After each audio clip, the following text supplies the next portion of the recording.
My son's funeral. His wife told me I couldn't sit in the front row, so I stood up and exposed her affair to everyone. Subscribe to see more stories like this. Let me know in the comments where you're watching from. I watched my son walk through the front door of my Beacon Hill mansion, his expression unreadable. Our weekly dinners had become increasingly strained over the past year, but I maintained the tradition. Stubborn, perhaps, a trait William inherited from me. Mother, I have news. He wouldn't meet my eyes as he poured himself a scotch, his father's brand. At 45, William had his father's stature but my sharp features. The divorce 5 years ago had hollowed him out, left him wary of connection. I'm getting married. The crystal glass nearly slipped from my fingers. Married? To whom? Her name is Vanessa Collins. She's a clinical psychologist, Stanford educated. How long have you known her? I kept my voice neutral, though alarm bells were already ringing. 6 months. He finally looked up, defiance in his eyes. The wedding is in March. I've spent 50 years in real estate, evaluating character and detecting falsehoods. It wasn't motherly paranoia speaking when I said, "That seems rushed, William." His shoulders tensed. Not everyone takes decades to make decisions like you, Mother. I only meant, I know exactly what you meant. He set his glass down hard. You didn't approve of Caroline either. And look how right you were about that disaster. The bitterness in his voice cut deep. Yes, I'd had reservations about his first wife. Reservations that proved devastatingly accurate when she emptied their accounts and disappeared with her personal trainer. I'm not asking for your approval this time, he continued. I'm informing you as a courtesy. I folded my hands to hide their trembling. May I at least meet her before the wedding? She's eager to meet you too. Something in his tone made my skin crawl. She says she's heard so much about the great Eleanor Blackwood. The dinner that followed was a mechanical exchange of business updates and Boston gossip. When William left, he barely brushed his lips against my cheek, a gesture emptier than no kiss at all. Alone in my study afterward, I stared at the skyline I'd helped reshape with Blackwood Developments. My late husband had inherited a modest real estate company. Together, we'd built an empire. After his death 15 years ago, I'd continued alone, doubling our holdings, all for William. Everything for William. I opened my laptop and typed Vanessa Collins, psychologist, Stanford, into the search bar. Something felt wrong about this sudden engagement. My son, still wounded from his divorce, falling for someone so quickly? I'd developed an instinct for danger across decades of high-stakes negotiations. My phone buzzed with a text from William. Be nice to her, Mother. Vanessa is my future. Don't make me choose. I closed my eyes, feeling the chess pieces shifting on a board I couldn't fully see. Someone was making a move against my family, against everything I'd built. And for the first time in many years, I wasn't sure how to counter it. The March wedding was a spectacle of wealth and influence, exactly what I'd expect from a woman who'd known my son for only 9 months. I sat in the front row, draped in Dior, wearing the practiced smile that had closed billion-dollar deals across 5 decades. Vanessa floated down the aisle like a vision in white, her beauty undeniable. 28 years old, nearly 2 decades younger than William. Her dark hair cascaded over bare shoulders, and her smile never quite reached her eyes. Throughout the reception, I observed, people think that at 73, you become invisible. They're wrong. You become a better watcher. Vanessa circulated among Boston's elite with practiced ease, dropping the right names, laughing at the right moments. But 3 times, I caught her in whispered conversation with a man I didn't recognize. Each time, they separated quickly when others approached. Who is that man? I asked Jonathan, my security consultant, disguised as my +1. Marcus Taylor, he replied, checking his phone. Attorney specializing in estate law. Bar complaints in 3 states, all mysteriously dropped. I watched Marcus exchange a look with Vanessa across the room. A glance loaded with meaning. Their connection seems intimate. Jonathan nodded. I'll look deeper. 2 months later, Vanessa and William moved into my home. To take care of me, they said, though I'd been managing perfectly well. The true agenda became clear within weeks. First came the business meetings where Vanessa would speak for William. Mother's getting confused lately, she'd tell my executives with a concerned frown. William thinks it's best if we handle the details. Then came the redecorating. Family photos disappeared, replaced by sterile modern art. My husband's books, William's childhood trophies, all packed away because they collected dust. Where are my things? I demanded one evening. finding my study transformed into a stark, minimalist space. "We've stored them safely," Vanessa soothed, her hand on William's arm. "The doctor says reducing clutter helps prevent falls at your age." "What doctor? I haven't seen any doctor." "See what I mean?" Vanessa whispered to William, just loud enough for me to hear. "The memory lapses are getting worse." William looked at me with pity that turned my stomach. "Mother, Dr. Simmons examined you last month. Don't you remember?" The lie was so absurd I almost laughed. Instead, I straightened my spine and met Vanessa's calculating gaze. "I've never met a Dr. Simmons in my life." "This is exactly what he warned us about," Vanessa said, tears welling in her eyes. "The denial stage can be hardest on the family." When I tried to argue, William erupted. "Enough, Mother! Vanessa is trying to help. Why must you fight every change?" Later, alone in my bedroom, the one space they hadn't yet transformed, I made a call to Rebecca, my former assistant who had retired 6 months earlier. "I need information," I said quietly, "and I need someone I can trust." May arrived with Boston in full bloom, but inside the mansion, something poisonous was growing. I began keeping a digital journal, password protected and hidden within accounting files, a skill I'd learned while modernizing our business systems years ago. In it, I documented every inconsistency, every whispered phone call, every strange behavior. The night I heard Vanessa's conversation changed everything. Unable to sleep, I'd shuffled to the kitchen for tea, when voices drifted from William's study. I moved closer, bare feet silent on marble floors. "The treatment is working faster than we expected," Vanessa was saying, her voice low but excited. "He's showing all the signs: confusion, fatigue, memory gaps." A male voice responded through what must have been a speakerphone. "Marcus Taylor." "What about the old woman? Is she suspecting anything?" Vanessa laughed softly. "Eleanor? She's trying, but William doesn't believe a word she says anymore. I've made sure of that." "And the new will?" "He's signing it next week, just as we planned." My hand flew to my mouth to stifle a gasp. Treatment? New will? I retreated silently to my room, heart hammering against my ribs. The next morning, I studied my son across the breakfast table. Dark circles shadowed his eyes. His hands trembled slightly as he lifted his coffee cup. When had he begun looking so ill? "Are you feeling all right, William?" I kept my tone casual. Before he could answer, Vanessa appeared, placing a hand on his shoulder. "Just working too hard. Right, darling?" William nodded, but his eyes seemed unfocused. When he stood to leave, he swayed slightly. "Perhaps you should see Dr. Bennett," I suggested, naming the physician who'd cared for our family for decades. "William already has excellent care with Dr. Simmons," Vanessa interjected smoothly. "No need to bother your old friend." That afternoon, I called Rebecca from a burner phone I'd asked my housekeeper Martha to purchase. "I need to meet James Holden," I said when she answered. "The former financial crimes detective?" "Eleanor, what's happening?" "I believe my son is being poisoned." Silence stretched between us before Rebecca responded. "The Westfield Gardens, 2 o'clock tomorrow. I'll arrange everything."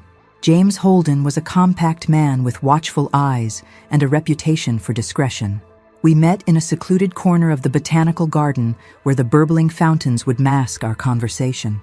"Mrs. Blackwood," he said, "Rebecca briefed me on your concerns. I understand you believe your daughter-in-law is drugging your son and manipulating his finances."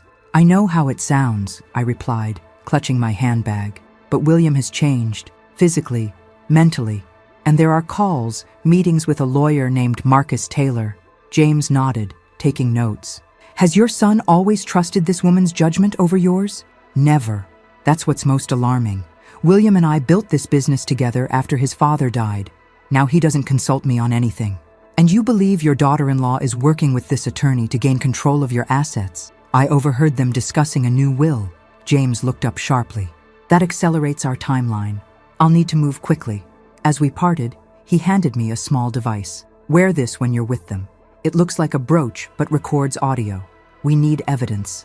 I pinned it to my blouse, a cold weight against my chest, lighter than the dread settling in my stomach, but heavy with purpose. July brought stifling heat and the confirmation of my worst fears. James Holden sat across from me in a nondescript hotel room, spreading photographs across the bed.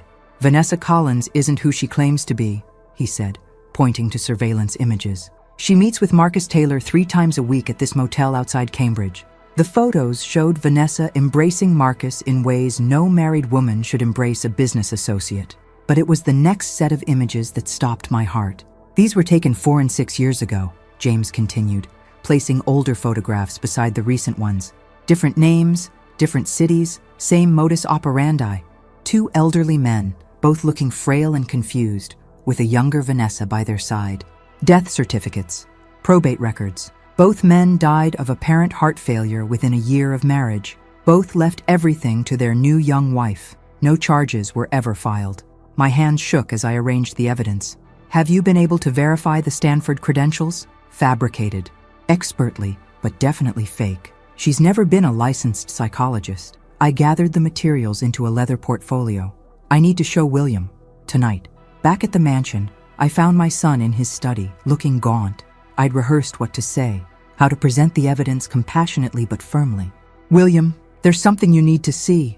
He looked up, his eyes yellowed and unfocused. Mother? What is it? I sat beside him, opening the portfolio. It's about Vanessa. She's not who you think she is.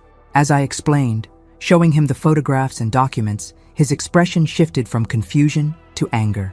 These are obviously doctored, he snapped, pushing the portfolio away.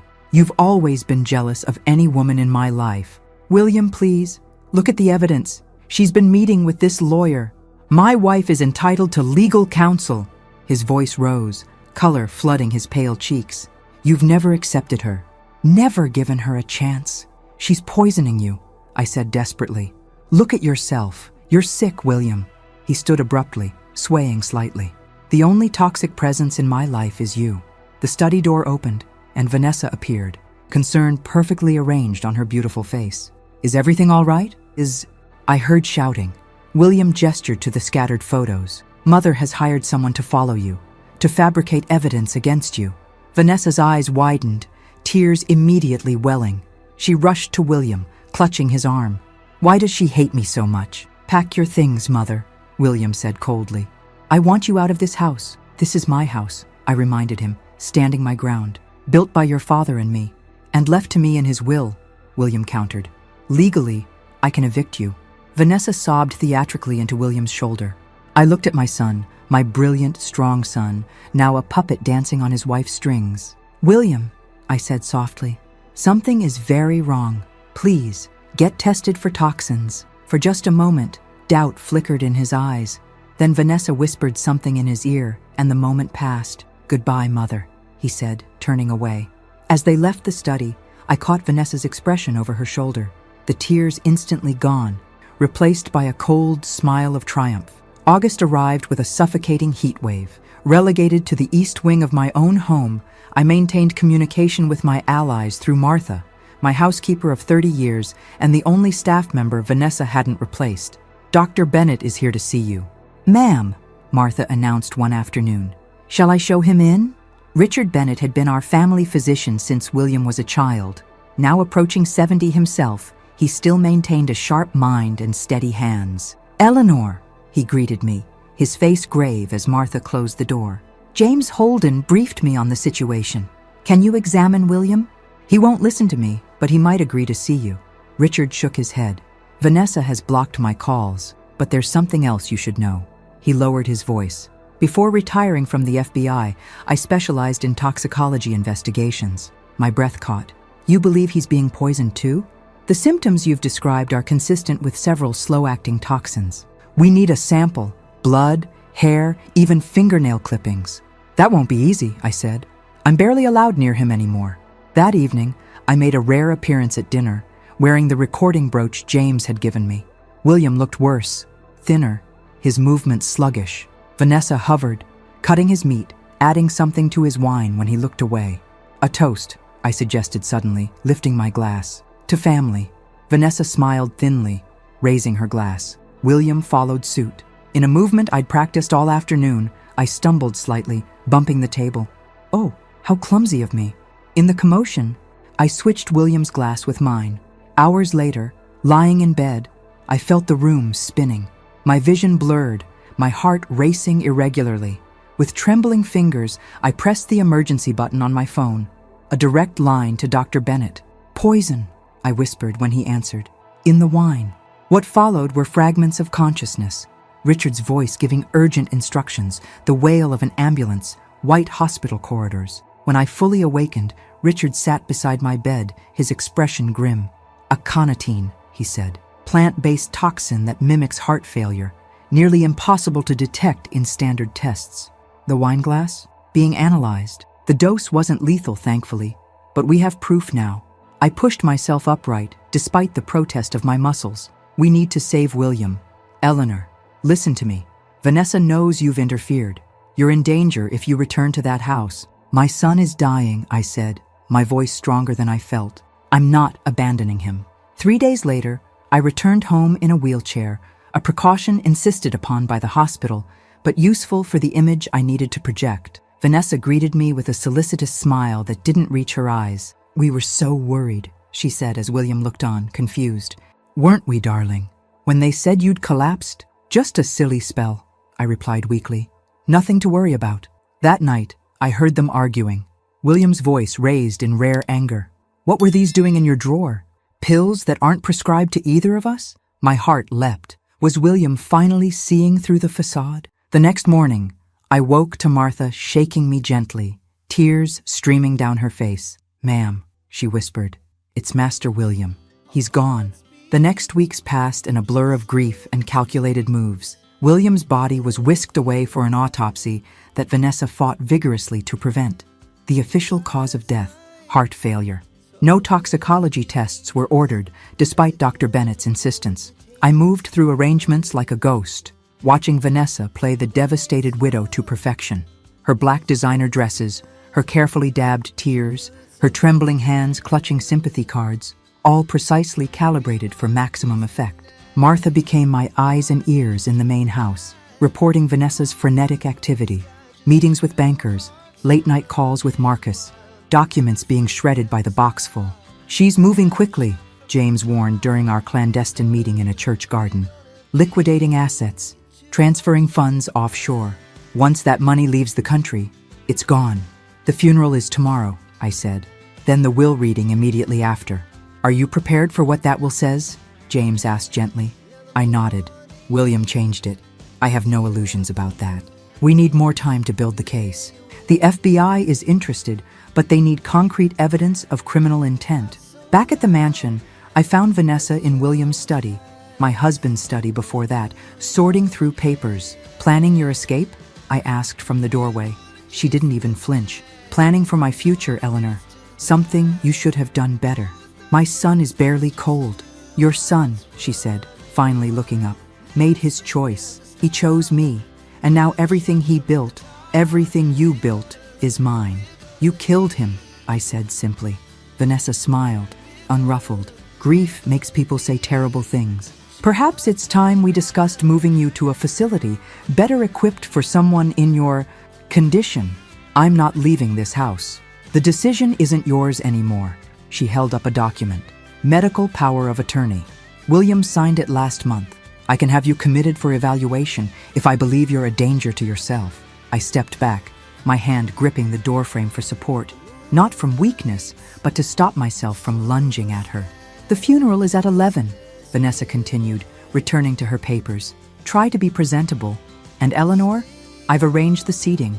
You'll be in the back, with the distant relatives. That night, alone in my room, I removed the backup hard drive I'd kept hidden in a hollowed-out copy of Pride and Prejudice. Every recorded conversation, every photograph James had taken, every medical report, all copied and secured.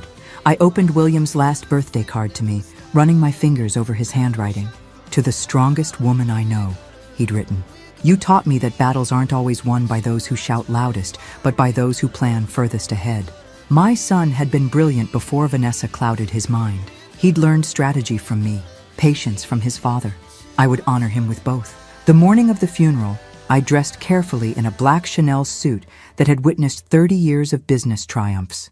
I pinned my silver hair into a severe bun and added a single strand of pearls, a gift from my late husband. Martha helped me with my shoes, her eyes red from crying. Mrs. Blackwood, she whispered, whatever happens today, I'm with you. I squeezed her hand. Thank you, Martha. After today, everything changes. The weight of the recording device in my pocket felt like a weapon, which, in many ways, it was. The church was filled with Boston's elite, politicians, business associates, socialites, most of whom knew William only superficially. I watched from the vestibule as they greeted Vanessa, murmuring sympathetic platitudes while eyeing her black Valentino dress that hugged her figure inappropriately tight for a widow.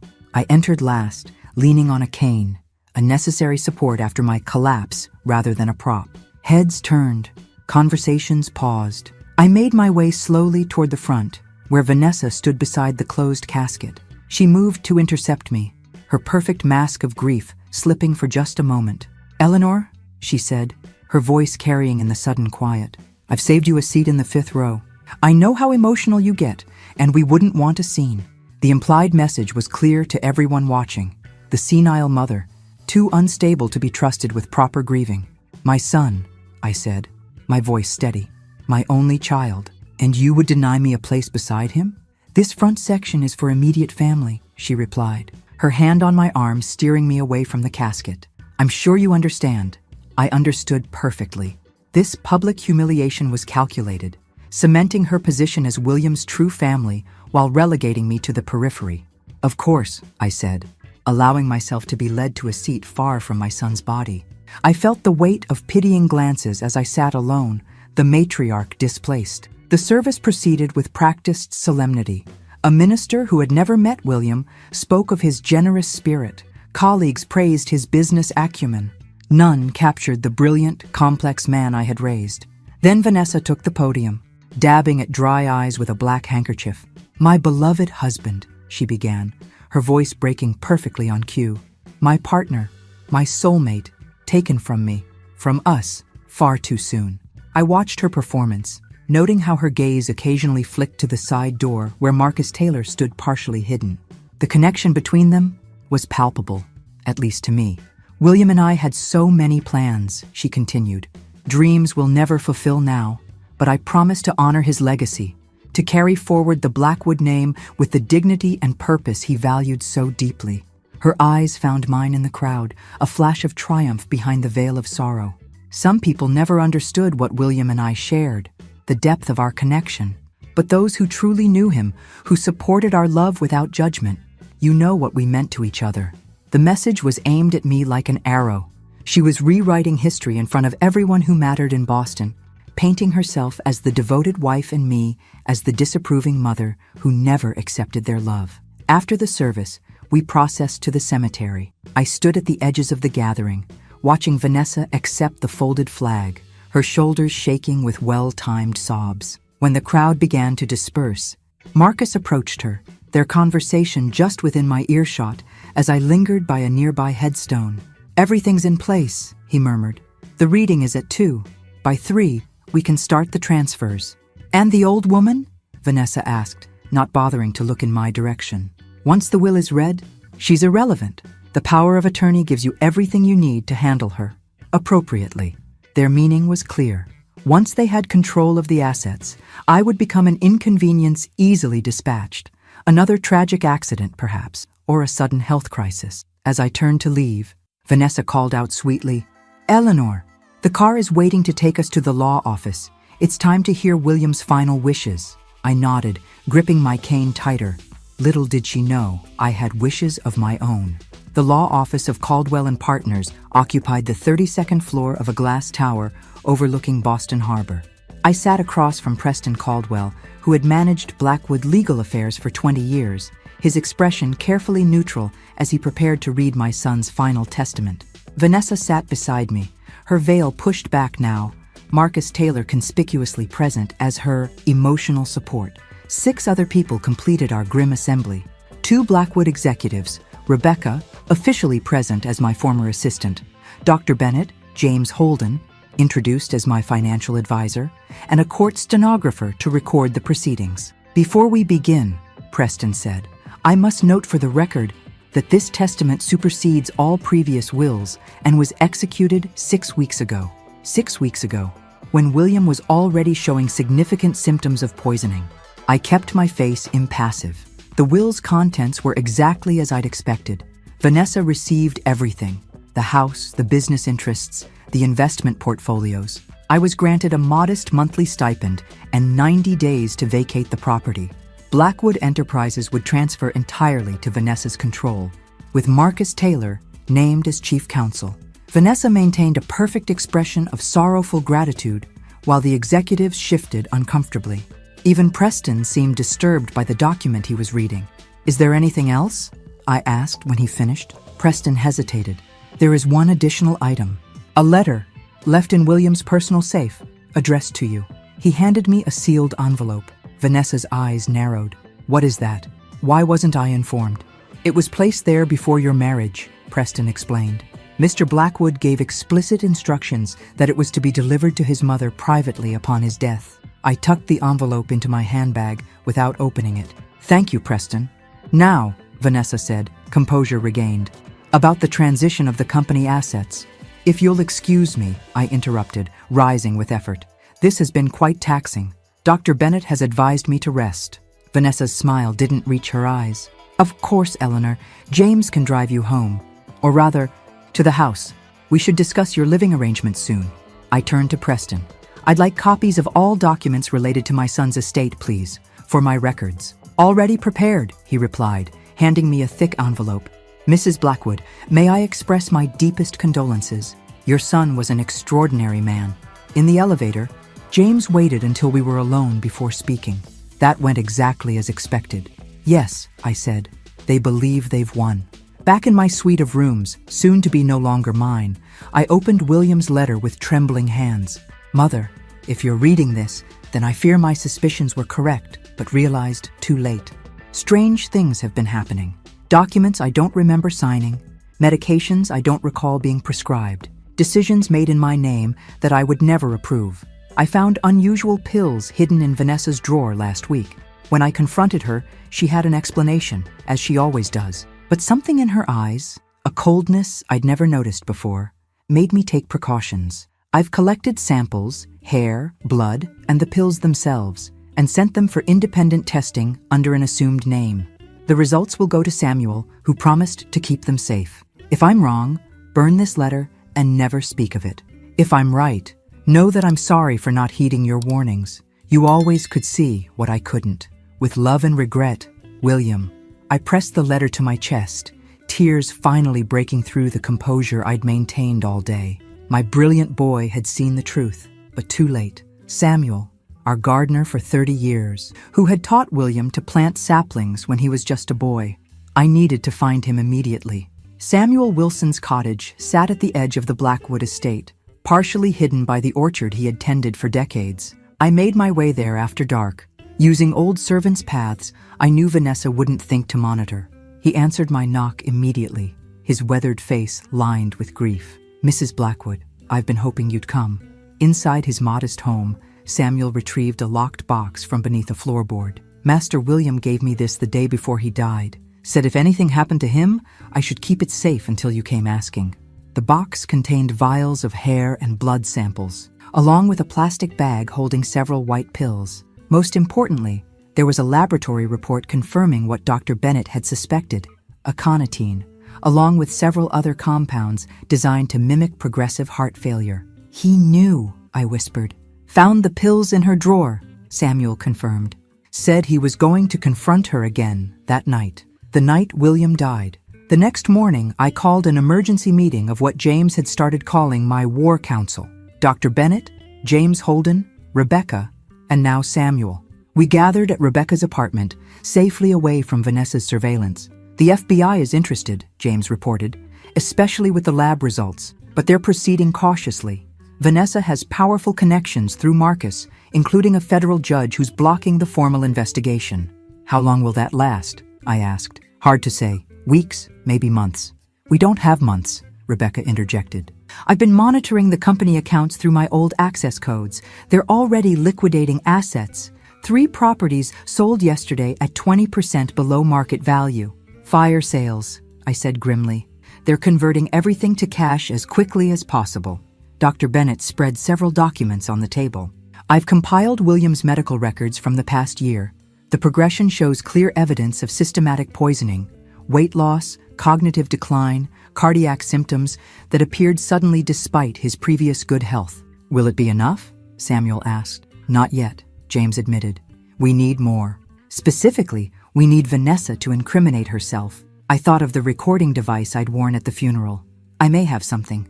Back at the mansion, I found Vanessa in William's study, now stripped of his personal items and redecorated in her minimalist style. She barely looked up when I entered. "Eleanor, I was just about to call you. We need to discuss your moving arrangements." "That's why I'm here," I said, lowering myself carefully into a chair. "I'd like to request more time." Her perfectly manicured fingers stopped typing. The will was quite clear. 90 days. It's a large house. Surely there's room for both of us. This isn't about space. She finally met my eyes. It's about moving forward, building a new chapter for Blackwood Enterprises without outdated influences. "I built this company," I reminded her, "from nothing, and now it's mine." Her smile was razor sharp. "Perhaps if you'd been more welcoming, things might have been different." "If I leave quietly," I said, leaning forward, "what do I get in return?" Interest flickered in her eyes. "What do you want?" "My personal items, my jewelry, access to my private accounts that William managed." "Reasonable requests," she said, studying me. "I'm surprised. I expected more fight from the great Eleanor Blackwood." I shrugged, affecting defeat. "What's the point? You've won. William chose you in the end." "Yes," she said, satisfaction evident in her tone. "He did." As I turned to leave, she called after me. "Eleanor, I'm hosting a reception next week to announce the William Blackwood Foundation. It would look good if you attended, for appearance's sake." "A foundation?" I paused at the door. "How charitable." "It's the perfect vehicle," she said, attention already returning to her computer. "For all sorts of transfers." I nodded and left, the recording device in my pocket capturing every incriminating word. The reception for the William Blackwood Foundation was scheduled for January 28th, exactly 1 month after William's death, and not coincidentally, the day before I was expected to vacate the mansion. The timing was no accident.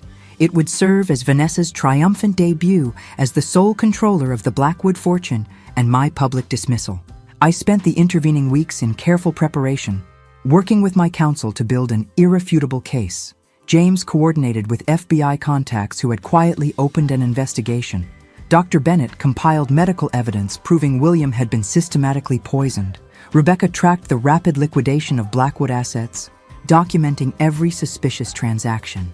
Martha, still employed as housekeeper, became our inside operative, reporting Vanessa's movements and eavesdropping on conversations with Marcus. Through her, we learned the foundation was merely a shell for transferring assets offshore before Vanessa and Marcus disappeared to start new lives with new identities. 3 days before the reception, I met with Catherine Morgan, a formidable attorney I'd known for 40 years. "The evidence is compelling," she said, reviewing our files, "but timing is critical.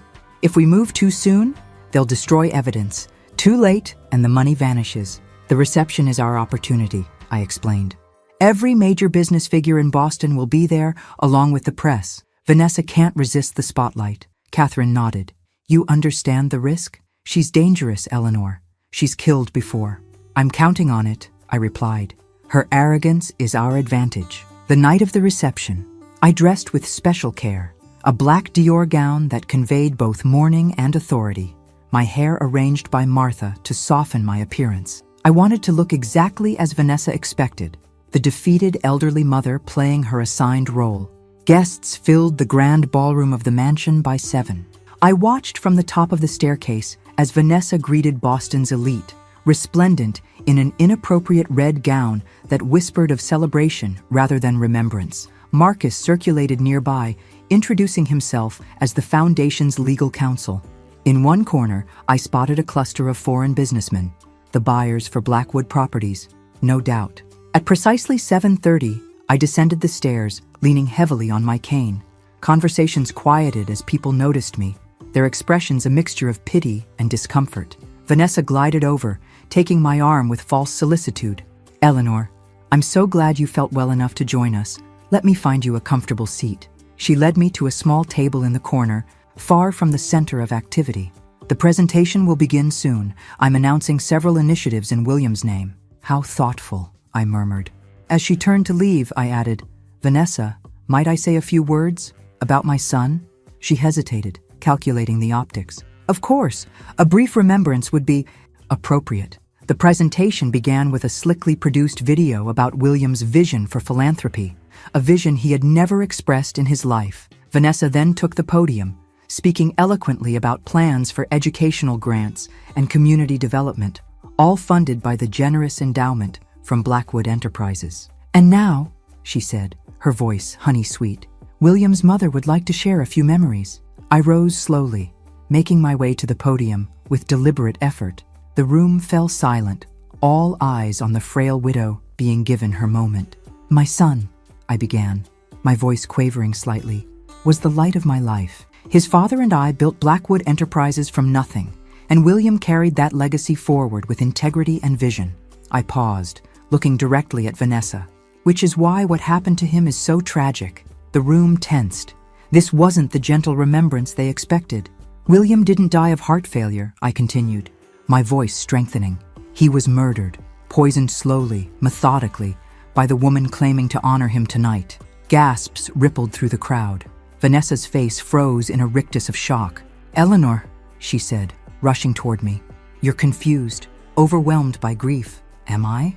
I pressed a button on my phone, and the giant screens behind me, intended for Vanessa's presentation, suddenly displayed photographs. Vanessa and Marcus embracing in hotel rooms, documents showing Vanessa's previous identities and marriages, medical reports detailing the poison found in William's samples. This is the true legacy being built tonight, I declared. A foundation of lies, murder, and theft. Chaos erupted. Vanessa lunged for the podium, but before she could reach me, FBI agents emerged from among the guests, led by a grim-faced senior agent. Vanessa Collins, you're under arrest for the murder of William Blackwood and conspiracy to commit fraud. As they led her away, she screamed accusations of my senility and instability. But the evidence playing across the screens told a different story, one that every influential person in Boston was witnessing firsthand. Marcus attempted to flee, but was caught at the service entrance where James Holden waited with local police. I remained at the podium, straight-backed and clear-eyed, no longer needing my cane as a prop. The frail, defeated woman was gone, replaced by the steel-spined businesswoman who had built an empire. Ladies and gentlemen, I announced to the stunned crowd, I believe this concludes tonight's presentation. The arrest was just the beginning. In the weeks that followed, the case against Vanessa and Marcus expanded as investigators uncovered the full extent of their crimes. Additional charges were filed: fraud, forgery, conspiracy, attempted murder for my poisoning, and investigations reopened into the deaths of Vanessa's previous husbands. I reclaimed my position at Blackwood Enterprises, working with the board to stabilize operations after the damage Vanessa had inflicted.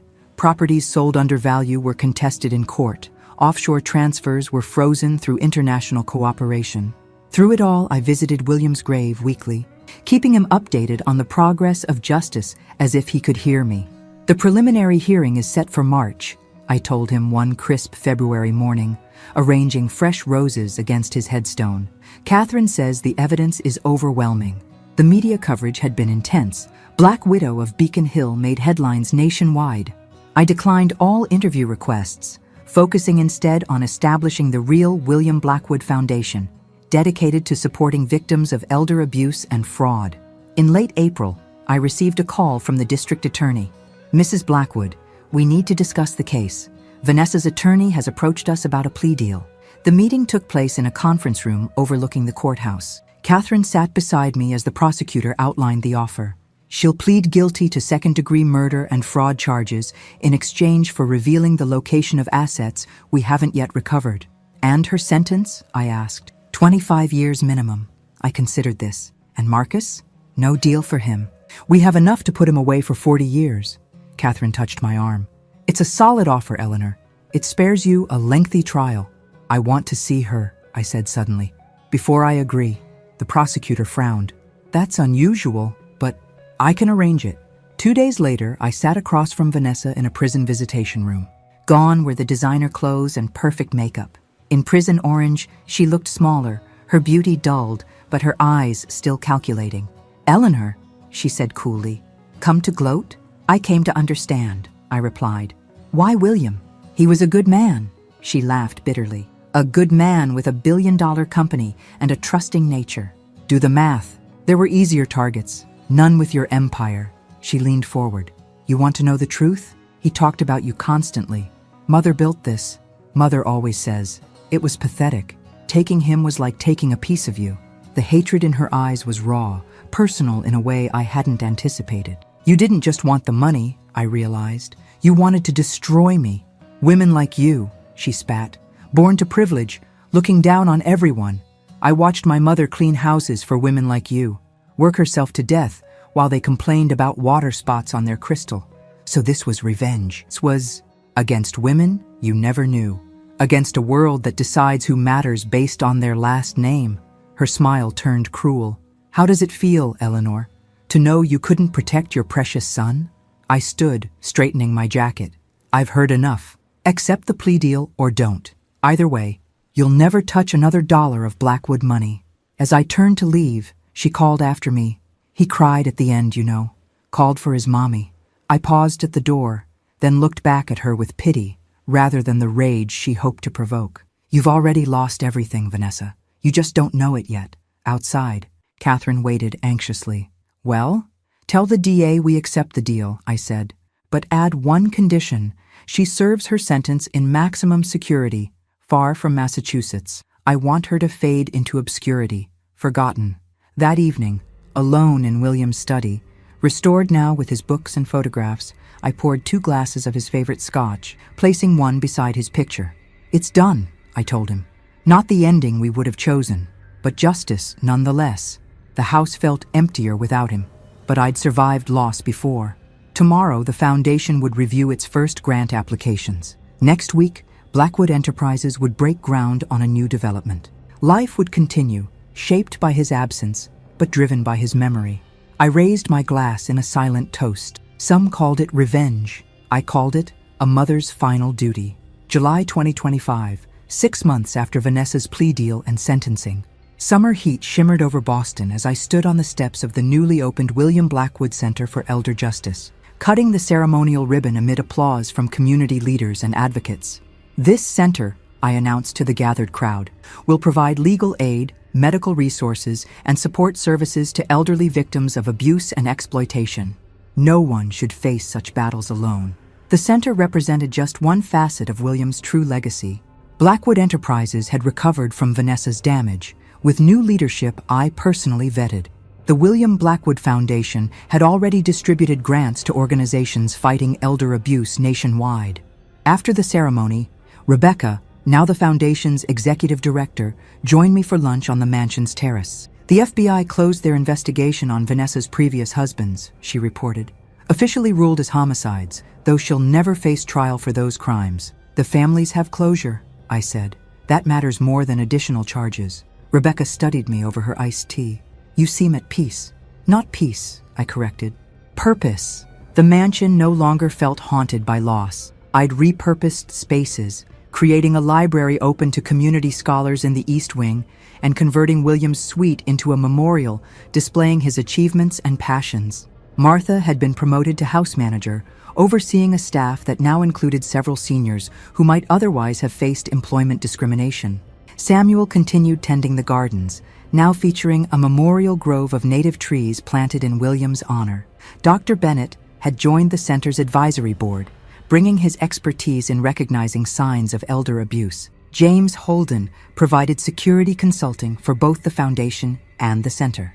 They had become my chosen family, forged in crisis and united in purpose. That evening, as summer twilight lingered, I visited William's grave with fresh hydrangeas, his favorite since childhood.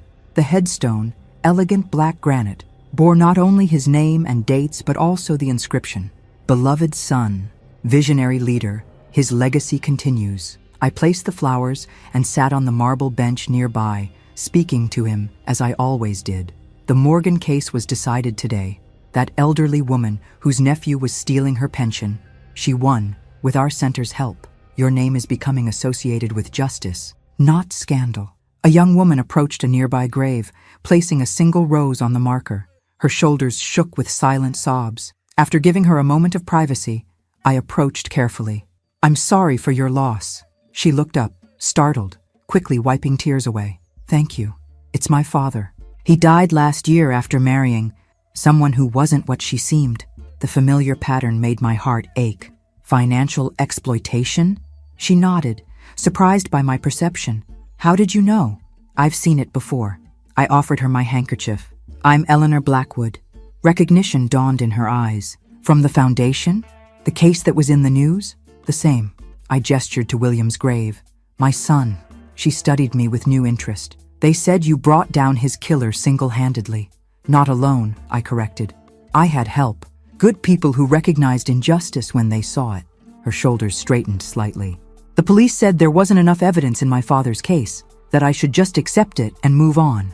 I reached into my purse for a business card. Come see me at the center tomorrow. Bring whatever documentation you have. Why would you help me? She asked, confusion mixing with hope. Because your father deserved justice, I said simply, and because you shouldn't have to fight alone. As I walked back to my waiting car, I felt William's presence beside me, not as a ghost, but as a continuation. His death had created this new purpose, this unexpected chapter in my life when I'd thought the story nearly complete. The mansion glowed warmly in the distance, no longer a mausoleum of memories, but a beacon of possibility. Tomorrow would bring new challenges, the center's first legal case, foundation grants to evaluate, business decisions to oversee. At 74, when many expected me to fade into comfortable retirement, I had instead become a warrior for those who couldn't fight for themselves. Not the legacy I had planned, but perhaps the one I was meant to build all along. Thank you, William, I whispered to the evening air, for showing me the way forward. Thanks for listening. Don't forget to subscribe and feel free to share your story in the comments. Your voice matters.